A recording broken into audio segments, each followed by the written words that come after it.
hey.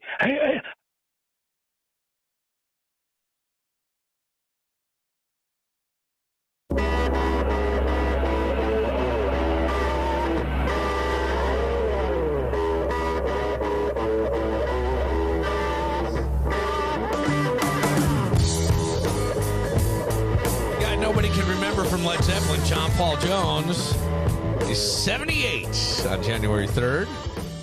Supposedly, this song really kind of showed off his talent. Yeah. He's the forgotten guy in Zeppelin. Yeah. And the funny thing is that the story was that he was the only one of the four that didn't sell their soul. Yeah, probably. I remember the Rock and Roll Hall of Fame where he said, "Thank you, my friends, for finally remembering my phone number." Yeah. And Jimmy Page and Robert Plant look at each other.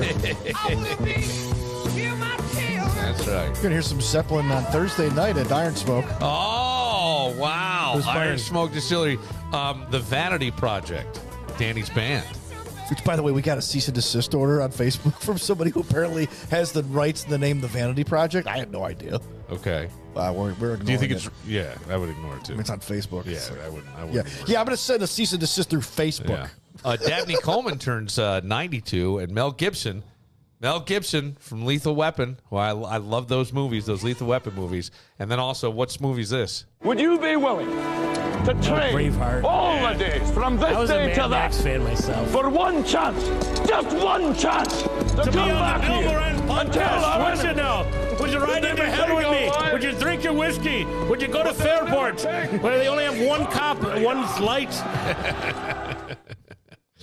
That is, he's 68. He's only 68. Holy cow, he's only 68? I think he looked, it's all that smoking has done wonders for that guy, I guess. Oh, the cocaine, he's got like 8 or 9 kids. You're nobody. He preaches, Remember the Mel Gibson call in like 2012? Yes. Oh, God. That was... Or 2010? Oh, he called and left this vicious voicemail. With his ex-wife. To his ex, well, that was his new baby girlfriend. Mama. His Yeah. baby mama. Yeah, I think they had and a kid anti-Semitism and that was later with the cop. That was with the cop. Was that before or after? I thought it was after. Yeah, whatever. It was after. Cop, and then he called her sugar tits or something. Yeah. The cop, sugar tits. Yeah, that really ruined his. Yeah, it did. It really put him down. he did the what was that? The Bible movie, Passion of the Christ. Passion of the Christ. But there's a movie that he did that I believe Jodie Foster directed. The Beaver. Yeah, and it's pretty good. Yeah, it's really. They're really connected. They're good friends outside of Hollywood. He was really very good in this. Okay, he's got a puppet on his hand the whole time, but it's so well done. Like he's so good. Is it a recent movie or probably 15 years? Yeah, I would say 15 years ago now. This morning, we've all heard about what's happening at the Kodak Center, and for people who may not be in the area, I will play you Rochester Chief of Police David Smith talking about what went on after a New Year's Eve concert with Mo, who is a jam band at the Kodak Center in Rochester. An eastbound Ford Expedition struck a Mitsubishi Outlander that was exiting a nearby parking lot. The force of the collision caused the two vehicles to go through a group of pedestrians that were in the crosswalk and then into 2 other vehicles. 3 pedestrians were struck and transported to Strong Hospital. One of them is currently in life-threatening condition, and the other 2 are in non-life-threatening condition. Once the fire was extinguished, first responders located at least a dozen gasoline canisters in and around the striking vehicle. Based on the danger level associated with these, the Rochester Police Department Bomb Squad and the Joint Arson Task Force responded to the scene. So this morning at like 6:11, I don't know, I woke up. I think my alarm was going to go off at 6:30. I just woke up, and I reached for my phone, and I accidentally hit an opened X. And the first tweet I read is, SWAT teams and multiple police agencies searched Wood Springs Suites Hotel in Greece, where the driver of the black Ford Expedition that crashed, causing a fire on West Ridge Road, was possibly staying. Police also confirmed the black Ford Expedition is a rental from Syracuse. The hotel is located just 2 buildings over from a BJ's gas station. Here's a picture of the SWAT team and police inside the hotel. It was by Jeffrey Rogers. I go, who is Jeffrey Rogers? It says GSL News. I go, I have no idea what this is. And then I go and I look and I go, oh my God, it's this 21-year-old kid from the city who just wants to be a journalist. And he's been out there hustling. Glad somebody wants to be an actual journalist. This kid but he wants to be an independent Well, I don't know that he wants to be independent. I shouldn't say that. He is independent at the moment, and he's been on top of this and has done really, really. Well, that's how Donna Dini got started. Really, supposedly, like she just started showing up at Channel 10, and they would send her out to stories when she's like 16, 17 years old. Let me see. We're gonna try to call. It's called Walking the Beat, right? Was Jeffrey Rogers now. Something like that. Yeah. Street. Jeffrey. Hello. Hello. You were breaking up a little bit there. Jeffrey, it is the Billified podcast. How are you? I'm doing good. So I'm seeing all kinds of things on Twitter before we get to maybe some more of the facts on the story that the horror outside the Kodak Center on New Year's Eve. But I did see where people were saying to me, not saying to me, but putting up on Twitter, Jeffrey was the first to report the FBI was involved. Jeffrey was the first to tell us SWAT was at the hotel. Jeffrey was the first and only that talked to witnesses and showed us video. Jeffrey, how did you even find out what was going on? You monitor the scanner? Well, yeah, I listen to the radios, and I monitor pretty much nearly 24 hours a day what's going on here in the city of Rochester. But I wasn't far from that scene. I was actually at a motor vehicle accident when this call came in. I wasn't far from it, and that's how I was able to catch the explosion, and the vehicle still in flames at that time. Oh my. Yeah. This is it's really impressive work what you've done. I would ask you if you were already out on New Year's Eve at a car accident that you were covering. Do you get any free time at all? Well, typically in the wintertime, it's a little more slower. Yes. In the summertime, summertime is very tight. I'm back to back, nearly probably 4 hours of sleep a day in the summertime. Now, since this story has come out, I've been busy nonstop. So this story, on top of that, there's shootings, press conferences, and other things are in the city. So that kind of builds up. So last night I was up to probably 8 a.m. in the morning. So I took a little nap in between of all these stories that were coming in. So right now it's a little tight for me, tight schedule. And then being on platforms like this, it kind of makes the schedule tighter. But I still somehow make it happen. I still get the stories out there to the people and get the stories out there to the people that they deserve. All right, but Jeffrey, do you have a girlfrend or anything? You don't have time for that. I do Superman have a girlfriend. had Lois Lane. Yeah, I do have a girlfriend. She rides with me sometimes to some of these scenes. I have her sit in the back seat because sometimes she may be a little nervous, but she's kind of used to all this crazy stuff that I do. I mean, she sees me jump out of nowhere and go to these calls, so she's used to it. Sometimes she's like, "You need to be safe out there," or "I'm worried about you," but most times she loves what I do. So I'm very. What's the motivating factor for you? Why do you want to go chase this down? Because some of the stuff that you're covering is dangerous, and a lot of the stories, like over the summer, we had a lot of the Kia Boys stories, right, and a lot of shootings and things, and you're showing up at these scenes. Yeah, so it becomes kind of dangerous. Definitely becomes dangerous. I've been shot at 3 times in the last 2 years doing this. The last 2-3 years I've been doing this. I've been shot at and doing these stories, these dangerous stories. Not only are they dangerous, but I'm actually on the ground. I'm there sometimes when the shooter's leaving the scene or had just freshly left the scene. Well, how the hell do you find out? Well, how are you finding out before the police? Well, sometimes I'm just in the right place at the right time. But not only that, but I look at the data, right? So, and these neighborhoods, I look at the data on where's the crime occurring the most. Not only that, but I take a deeper look into gang activity here. And I know a lot of people in the community who is going to talk to me. So a lot of drug dealers and high active gang members, they also talk to me as well. And probably because I'm from the city or if they watch me grow up. But I know a lot of more information than the average news station. So if I know there's gang disagreements or gang beef, what they call it, I'm looking into it. And possibly I may know there may be a shooting that might be occurring or not. Well, okay. So going to be a lot of things are running through my head, and before we even talk about the Kodak Center, which is why you're on, but you almost sound like you care about the community tremendously, And I would assume then if you know some of these people and stuff, they trust you. You could almost be I almost feel like you could go in and show the police some patterns maybe they don't know, and maybe they do. And I certainly don't want to be insulting to the police by saying that, but I wonder if like you become almost a liaison for them. And on the other hand, dude, you could be mayor later on and maybe bring peace to the streets if you were able to kind of broker some kind of stuff if you knew. Yeah, run for mayor. Close down all the bad places Like, all right, I got elected. That's it.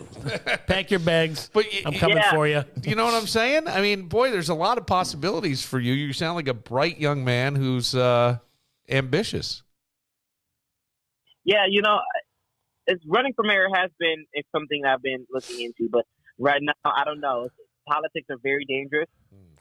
And not as dangerous as being shot at. I don't think our mayor's got fired upon 3 times. What the hell? I saw him out here in Fairport. What are you talking about?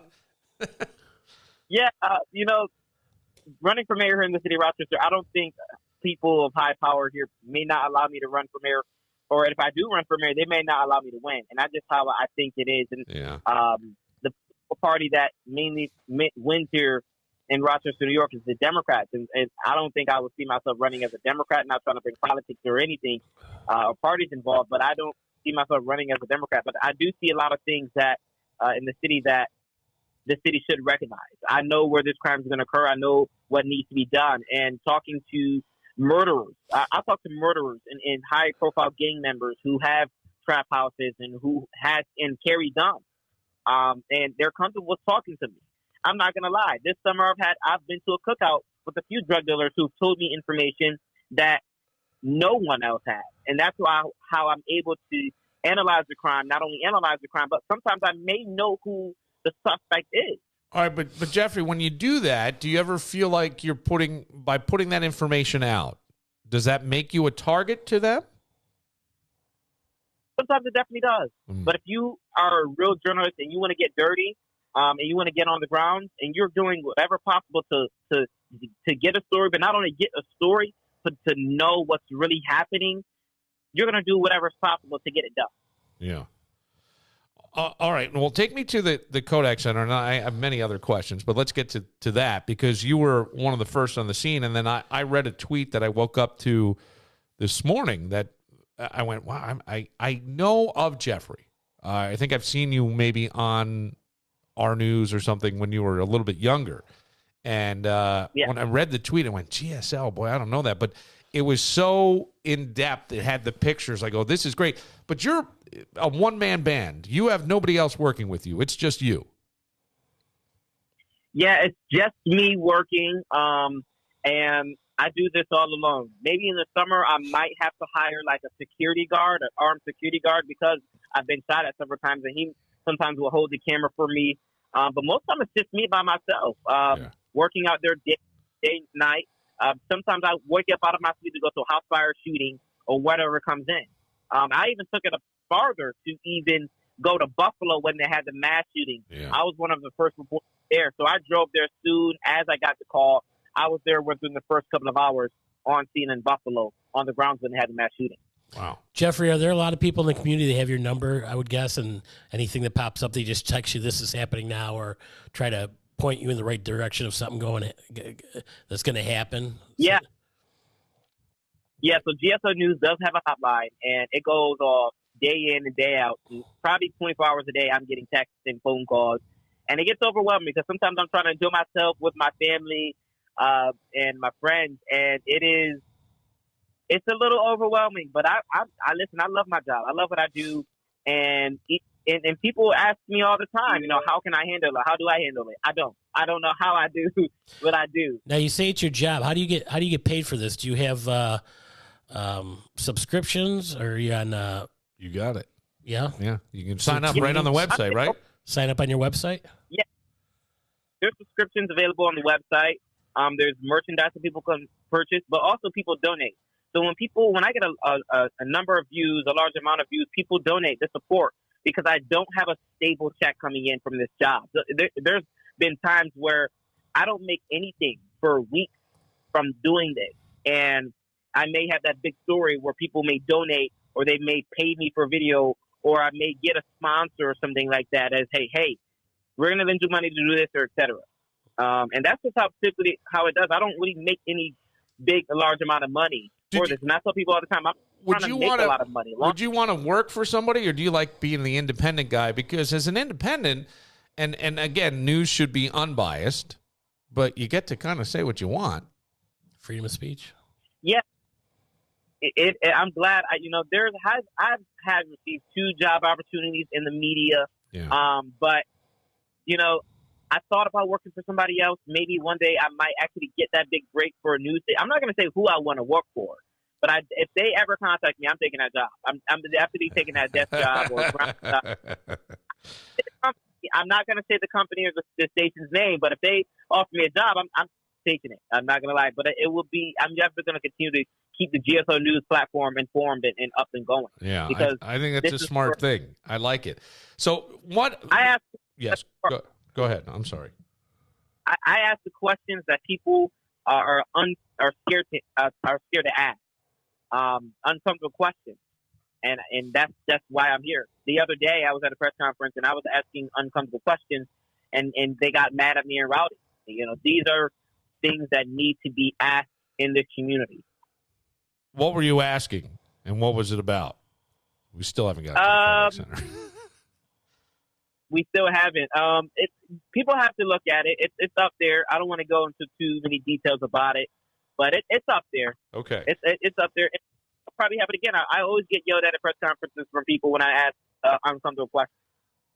Yeah, well, you're young. You shouldn't be, disrupting like this. That's what they're probably thinking. All right, so tell me, what you find out about this. You're one of the first ones to report that the SWAT team was involved, that there was actually the FBI involved, because there were several gas cans that this guy had stayed at the hotel in Greece, the Wood Spring Suites, which is near BJ's gas station.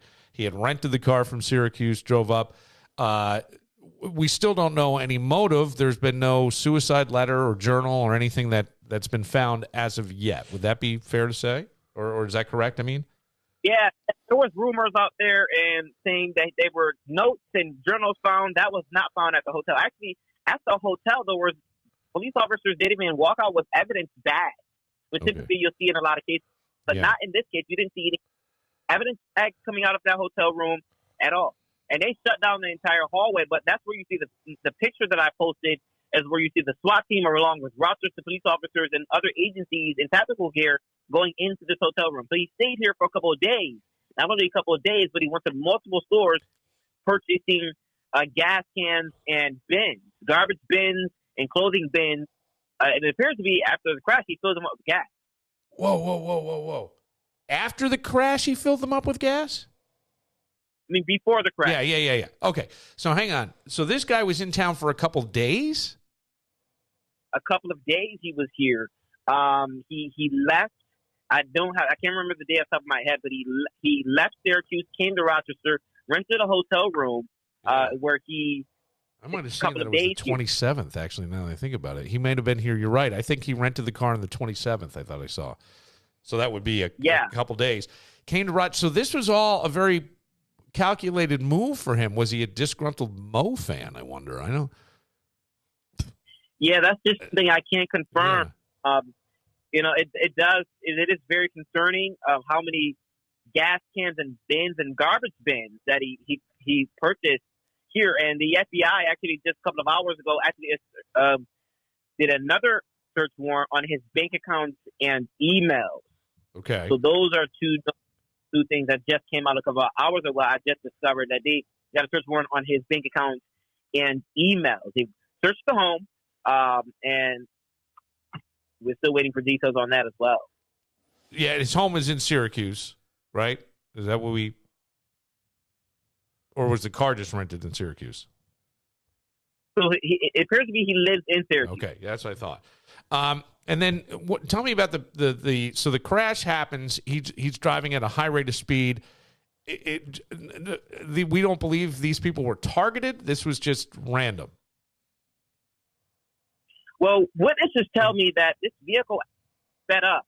And before police released that information, I was talking to witnesses, and witnesses were on the phone with me saying that this vehicle, you can hear the vehicle running its engine, and it appears to be it was on fire before it even crashed.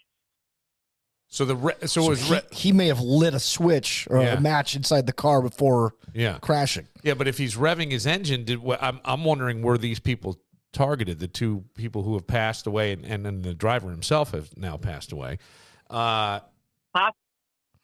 Possibly, because there was not a total of people who have been injured has been updated to 9. Yeah. And you can hear over the police scanner the police officer screaming and yelling. The witnesses say that he ran over multiple people, striking 2 vehicles. Yeah. Wow. Okay. Yeah, and then multiple people. So he ran over multiple people on the sidewalk. On the street. There was an event happening. Yeah, the Mo show. Yep. Had you ever heard of the band? Had you ever heard of the band Mo prior to this, Jeffrey? No, I haven't. Yeah. But now I definitely know of them now. Yes, you do. But the vehicle actually had a high rate of speed, running over multiple people, nearly hitting a police officer as well. So a police officer actually almost got hit directing traffic. Okay. Yeah, so this guy was calculated, and we have no idea why. And usually there's a tell somewhere, but nothing so far. What makes you think that? Why do you? So you just happen to be at another story, but you really got some in-depth stuff. What is this? You're like a dog with a bone, getting all these scoops. Yeah, I think the people deserve the right information, but not only the right information. I have a lot to prove here. I'm a young journalist getting into the game. I have a lot to prove here, and I feel like definitely I have a lot to prove. But I have to prove people that they're able to trust me. And as I'm releasing this reliable information, first. So I'm releasing information about the FBI first, about the hotel first. And so I want people to know that they can trust my platform, so I can continue to provide news here in the community. Jeffrey, let me ask you: have you talked to the family members of the perpetrator at all? Have you had a chance to talk to them? Are they speaking at all? I think the FBI spoke to them, but I have not spoke to only witnesses I've spoke to. Okay. I have spoke to the I haven't spoke to the family members of the 2 people who did pass, but I spoke to other victims who were nearly hit from that vehicle. Yeah. Man, that had to be one chaotic, scary scene when he got down there. Honestly, it wasn't really scary. Okay. But those type of flames. Now, I've been in multiple accidents. I've probably been to 100 car accidents in my career here, and I've never seen or smelled gas coming from a vehicle like that. So I smelled gas, but those flames were different. Those flames were higher than usual, larger than usual. And then when you see how many people were injured, it gets concerning. So that kind of made me nervous on what type of accident is this? Yeah. Obviously the FBI is going to call this a domestic terrorist attack, but we don't think it's connected to anything other than maybe one guy with a thorn in his side, so to speak. Yeah, it looks like he's the only one who knows about this incident and planned this incident. But we'll have to wait for local law enforcement and law enforcement agencies in general to try to release this information. But I'm going to continue to do my private investigation to see what more can I uncover. Yeah. What do you know about the victims? So were they they were in an Uber? Were they being Ubered from the 2 people? Yeah. So the 2 victims that passed away, they were in the back of an Uber. We're hearing that they were in the back of an Uber when the Black Poor expedition struck the vehicle they were sitting in. Yeah. And then we know the names of those people. You have that. And I know that you had released. I know you tweeted out statements from the family. Yep. I think one of the people, the man's name was Joshua. Yeah, it's going to be Justine and Joshua. Yeah, Justine and Joshua. Yeah. Terrible, right? Because, I mean, you're going to a Mo concert. Mo is, for people who may not be as familiar, they're jam band. They're right. Fish. They're the Grateful Dead. It's a vibe of peace and kindness. It's really what it is at these shows, right, Doug? I mean, that's kind of the... Yeah. Oh, that band? Absolutely. Yeah. And I think that their fans are called morons. Okay. Like I think they, I no, think you're right. I think yeah. they are. I think you're right. they I haven't have heard that in a while. Yeah, but it's Moron, M-O-E, Okay. and then if you look, there's fan pages, I believe, on Facebook, which is M-O-E period R-O-N-S. And here's the hard part: like you're going to this show, you do everything right, you order an Uber to make sure you get home safe, and Yeah. this is what happens. Yes. It's just unreal. It is unreal, and it's very scary, and it's very sad, and what a way to begin the year. But Jeffrey, I don't like to say this on this in the heels of what we're saying, but great job in the coverage of this. You've done really, really impressive work, and I would love to have you on a regular basis to hear what's going on. Get the Jeffrey report. Yeah. Can we get the Jeffrey report? The Ra-Cha-Cha Jeffrey report. Yeah. These last few years has been violent, but this is not the first time where I'm on scene first. We had a mass shooting in 2020, I think. Yeah. We had multiple mass shootings first there on the scene. Not only first there on the scene, but I uncover a lot of things here than the average journalist, and that's because I just have a lot to prove, and I got to prove you wrong. I'll tell you what you've got. I'll tell you what you've got. A lot of the people who would be doing this and getting a paycheck is you're hungry. Yeah, you're hungry. You have a motor, and they're not as hungry anymore, and they have other things in life that probably distract them or whatever, and aren't going to be sleeping for 4 hours a day just to get the story. I love the tenacity, and I think what you're doing is great. I think your website's impressive, and I encourage everybody to go. What is the website? Go ahead, Jeffrey. What is it? It's GSL, right? Yep, the website is gsonews.com. Yeah, and you can get in there, and I think subscriptions are what? They're fairly inexpensive. It's $3.99. $3.99, and I think it's $22 a year. What? That's 22? nothing. 20? What? My God, Jeffrey, that's highway robbery. Kidding you, Jeffrey. You know I'm kidding. Well, I Jeffrey, think, you know I'm kidding, right? You know I'm kidding. Please understand. You're fine. I'm kidding you. That's a great price. That's a great price. For all the work this kid's doing? Yeah. It's nothing. Yeah. Hey, Jeffrey, if the Bills miss the playoffs, can you find out what's going on with them? There we go. Never disrespect my Buffalo Bills. We are in the playoffs. We're making the playoffs. So let's go. All right, well, if you said it, it's going to happen then. If you say, I'll take your word for it. If you say it's going to happen.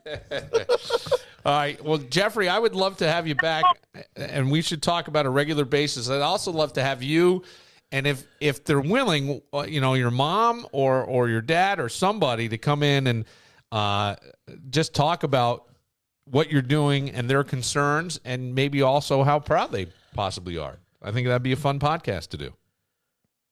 Yeah, that sounds amazing. All right. Well, I will stay in touch if that's all right with you, and I'd love to have you on a semi-regular basis to keep us informed on things that we may not know. Yeah, and what's this podcast name again? The name of this podcast is Billified, the Bill Moran Podcast. Billified. Bill Moran. You got it. You got it. Tell Willie I will Lightfoot see you to in the call next- me back. All right. All right. Thank you, buddy. Thanks, Jeff. Thank you, Jeff. Nice job. That kid's impressive. I'm Yeah. sorry. That's something else. Been shot at 3 times. Well, yeah, and I got to see, he's got this like very official looking press, but I couldn't tell if it was a bulletproof vest in the I hope picture it or is, not. yeah. And I'm thinking it may be. And he said he hires an armored guard to go with him in the summertime. To hold the camera. Well, I would have my heart in my throat, and yet I wouldn't want to stomp on the kid's dream if that's my son. I have a 21-year-old son. Right. You know what I'm saying? I wouldn't. But my heart would be in my throat. He's like a Christine Amanpour. Like a little bit. Yes, you know, she like would go all she would go to over the war, you know. right into the Or middle of Arthur all of it. Kent, they would go right in the middle of the war. Yeah. Hey, who's shooting right now? I'm trying to. Remember, like Arthur Kent during the Gulf War, be flipping out. Yeah. All right, we will. We'll take a moment. When we come back, there's a new game show that's debuting on Fox called The Floor, and it has Rob Lowe as the host. It debuts while we're taping this podcast, but it'll be rerun on Wednesday, January 3rd on Hulu. And Tommy Mack, who is a fan of the podcast and is a friend on Facebook, is on the show. Oh. And he will talk to us next. But first.